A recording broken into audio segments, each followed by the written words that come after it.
नसता तर नसते घडले शिवशंभू. तुमच्यामुळेच मिळाले या रयतेला या स्वराज्याचा महामेरू. 17 जून 1674 स्वराज्यावरचे रयतेचं छत्र हरपलं.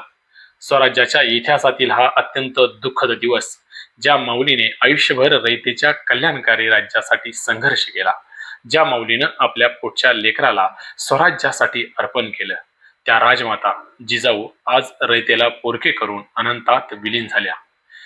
छत्रपती शिवाजी महाराजांच्या राज्याभिषेकाच्या अवघ्या 12व्या दिवशी राजमाता जिजाऊंचं निधन झालं.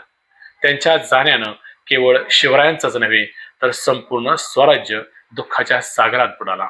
अशी माऊली पुन्हा होणे अशक्यच. रायगडाच्या पायथ्याशी असलेल्या पाचाड येथे जिजाऊंचं निधन झाले आणि तेथेच त्यांचे अंत्यसंस्कार पार पडले.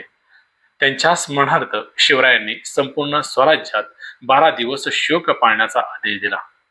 मराठा इतिहासातील हा एकमेव प्रसंग मानला जातो जेव्हा हजारो मावळे कोणत्याही आदेशाशिवाय अनवाणी आणि निशस्त्र अवस्थेत आपल्या माऊलींच्या अंतिम दर्शनासाठी उपस्थित राहिले. जिजाऊंच्या निधनाची वार्ता देण्यासाठी त्या काळी विशेष तोफगोळ्यांचा वापर करण्यात आला, ज्यांचा आवाज विजयाचा नव्हे तर शोकाचा संदेश देणारा होता. अंत्यविधीच्या वेळी चितेजवळ मावळ्यांच्या तलवारी उलट्या ठेवण्यात आल्या होत्या.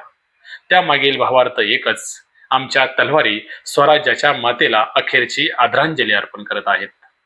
राजमाता जिजाऊ या केवळ शिवरायांच्या माता नव्हत्या, तर त्या स्वराज्याच्या प्रेरणास्थान, संस्कार मूर्ती आणि रयतेच्या खऱ्या मायमाऊली होत्या.